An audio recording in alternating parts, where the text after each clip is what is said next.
E o Brasil deve produzir 15,1 milhões de toneladas de carne de frango em 2024, de acordo com projeção do USDA. Caso seja confirmado, o volume será recorde na série histórica. Já as exportações devem crescer 4%. O escritório do Departamento de Agricultura dos Estados Unidos, em Brasília, considera que a melhora nos custos, a forte demanda externa e o desempenho da economia nacional devem puxar a produção da proteína no Brasil em 2024. Em relatório, o USDA estima crescimento de 1% da produção neste ano, atingindo 15,1 milhões de toneladas, volume recorde para o segmento. Com as granjas comerciais livres da gripe aviária, os embarques devem totalizar 4,97 milhões de toneladas, incremento de 4% na comparação com 2023. Já o consumo interno deve se manter estável, em 10,13 milhões de toneladas. A estimativa do USDA é de que 67% da produção nacional seja consumida pela demanda doméstica.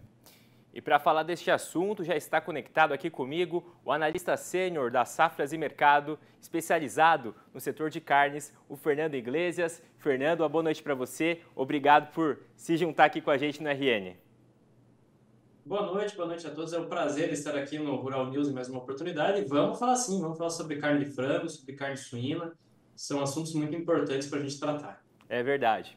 Nessa temporada, então, o Brasil assume mais uma vez o papel de protagonista na exportação de frango. Essas estimativas do USDA estão em linha com o que vocês têm observado?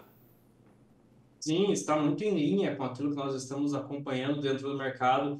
O Brasil aí é disparado a melhor alternativa de fornecimento global de carne de frango. O Brasil hoje já é 1/3 da corrente de comércio global. O que isso quer dizer? Que de cada 3 quilos de frango que o mundo exporta, 1 quilo é de frango do Brasil. Então nós estamos realmente numa posição muito destacada. Nós temos aí a exportação com um destino aos países do Oriente Médio, que já é uma tradição aqui no Brasil desde o início desse século. Então, o Brasil aí está numa posição de muito destaque.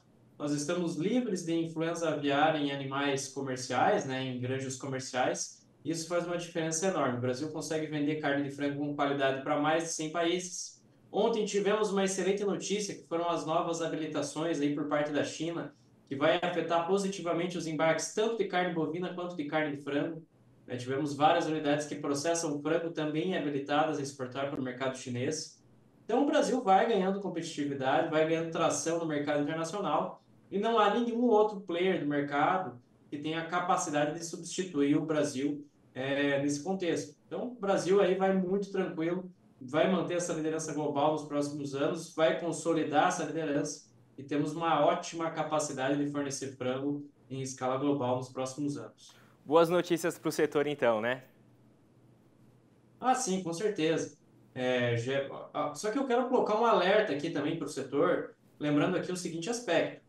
Nós temos aí um ano de muita oferta de carne bovina também no mercado brasileiro.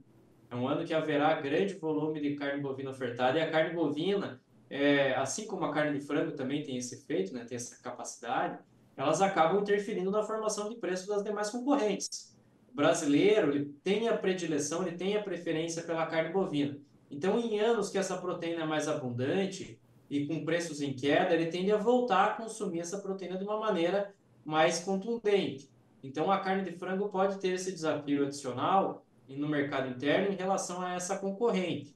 Tá? Então, fazer ajustes produtivos no decorrer desse ano pode ser uma alternativa muito interessante. Lembrando que a avicultura tem uma flexibilidade maior quando nós olhamos para a produção, consegue aí ajustar a sua produção de acordo com os desafios que o mercado apresenta, seja custo, seja aí problemas relacionados à demanda, seja mesmo a situação das proteínas concorrentes, a avicultura possui essa flexibilidade. Fernando, ainda sobre a demanda interna, esse é o pico ou há espaço para ainda mais? Sobre a questão do consumo doméstico, a carne de frango segue muito procurada pela população brasileira, em especial para aquelas famílias que recebem, que têm como renda 1 a 2 salários mínimos. Para essas famílias, a preferência vai recair muito sobre a carne de frango, sobre proteínas mais acessíveis, assim como o frango, nós temos também que citar aqui os embutidos, o próprio ovo, né? Então faz muito parte do cotidiano dessas famílias que possuem uma menor renda. Mas, de qualquer forma, há expectativa de avanços do consumo no decorrer desse ano de 2024, acompanhando o nível de emprego, acompanhando a movimentação da renda. Então, tende a ser um ano bom em relação à demanda. Só não pode exagerar muito na produção, que pode acabar sobrando produto, mesmo com uma demanda aquecida, pode ter excesso de oferta e podemos ter desequilíbrios de mercado em determinados momentos. E diante do maior apetite internacional e incremento de produção, como que deve ficar os preços aos produtores? Bom, nós vamos conviver aí com um ano diferente em relação a preços internacionais, tá? Esse é um alerta importante para nós colocarmos aqui também, tá? O que que acontece? Os preços das proteínas de origem animal, eles estão bastante deprimidos quando nós olhamos para o mercado internacional e não vem de hoje, tá? Então, o que nós percebemos é o Brasil avançando em volume de exportação, mas tendo dificuldades em avançar em receita. Isso quer dizer que o Brasil está vendendo mais a preços muito mais baixos, tá? Então, a carne de frango também está apresentando recuos em seu preço no mercado internacional, assim como a carne bovina e a carne suína. Isso tem muito a ver com a situação econômica na China, tem muito a ver com a crise da suinocultura chinesa. Então, isso também vai gerando percalços, vai gerando sobressaltos, tá? E como a Perfeito. produção tende a ser elevada no decorrer desse ano, devemos ter a maior produção da história aqui no Brasil de carne de frango. Isso pode gerar um desafio adicional em relação a preços. Então, Correto. mais uma vez, vou bater na tecla. O controle da produção pode ser uma ferramenta muito importante para permitir melhoras, para permitir a manutenção das margens e da lucratividade da atividade. Perfeito. É preciso ter atenção então, né, Fernando? Fernando, muito obrigado pela sua presença aqui no Rural Notícias.